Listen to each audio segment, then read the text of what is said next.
Hi guys, so I am going to show you how to make your own sketchbook.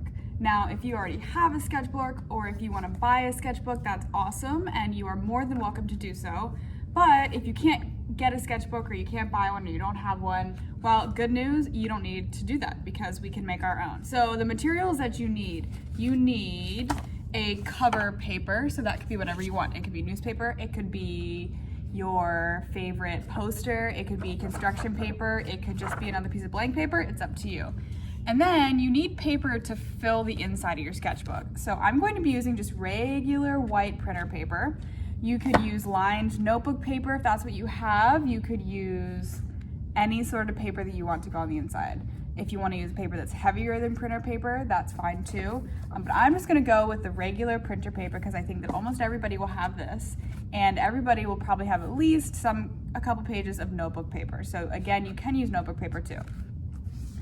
All right, and then you're going to need a stapler. All right, you can use a regular stapler and pull it apart like this because we're going to be stapling down, or you can use a hole punch or yarn. There's a couple different ways to bind the edge of sketchbooks, okay? So today I'm going to show you how to make your own sketchbook. This is one for first grade. Your sketchbook can be as thick or as thin as you want it to be. I'm gonna show you how to do that now. So let's get going.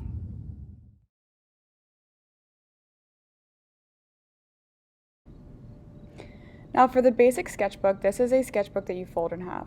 So you start by picking out the amount of pages that you're going to have inside, but this is going to be doubled. So I picked out 10 pages, which will turn into 20. Then I fold my cover paper in half as well and unfold them both. You lay your paper in the center of your cover and on top of cardboard, this part's important, you staple on top of cardboard.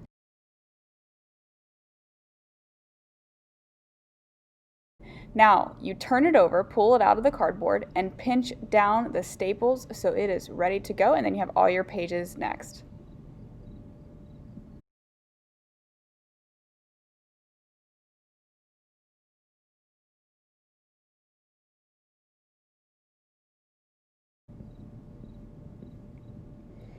For the hole punch sketchbook, you can do small pages, large pages, whatever you want. Count out the number of pages that you want, and this time you need a ruler, okay? So instead of freehanding where the holes are gonna go, you wanna use a ruler and mark every 3 inches if you're using a regular size of paper.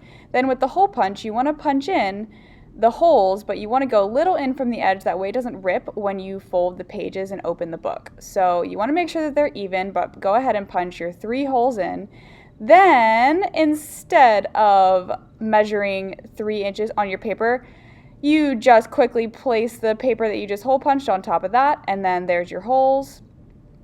Trace them, hole punch them, and now you have a front cover and a back cover.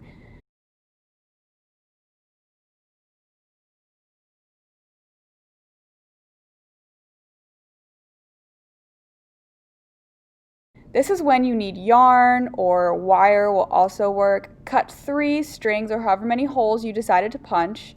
And with these 3 strings, you're going to put them through the holes, tie a knot, but don't tie too tight because if you tie too tight, it's going to rip. So loosely tie a double knot and then cut off any extras unless you like the way it looks with the extra string hanging off. And there you go. That is a hole punch sketchbook. You can have as many or as little holes punched as you want.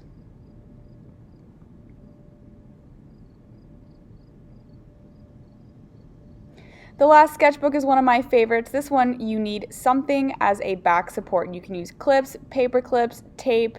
You can even use glue. It would just take a long time to dry.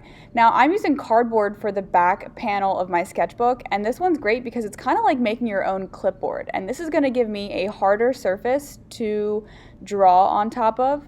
So I counted out the number of pages that I wanted to use. I just grabbed a stack. And then if I'm going with clips, I can put clips right on the top and boom, I'm done. I don't even need a cover page. My front page can be my cover page. If you don't want to use clips, paper clips can also be used. And if you do want a cover page, you can do that too. Now, I'm putting my clips at the top of my sketchbook page because I like to draw up and down and have more of a page space to flip up. But if you want to do it on the side and flip open, then that's okay too. Another way to do this, and this is the way that I would do it, is you can add tape along the edge of your Clipboard Sketchbook page that you're making. So you just fold the tape over, and this pinches in the paper nice and well. And then you can add clips for extra security, or you can add another row of tape. And if you don't want your paper to be exposed, you can grab a cover. Your cover could be another piece of cardboard, your cover could be a magazine cover, your cover could be just a blank piece of paper or construction paper. And again, you can clip this on or you can tape this on. It is up to you. But I love this type, and this is the type of sketchbook that you guys will see me drawing in a lot for your classes. So now that I decided I wanted the cover, I'm putting tape across the cover where I had tape before, just to create a edge of my sketchbook page, and I'm making sure to fold it over nice and tight, and I cut off the edges so there wasn't anything hanging over the edge. And here we go. Here's my sketchbook.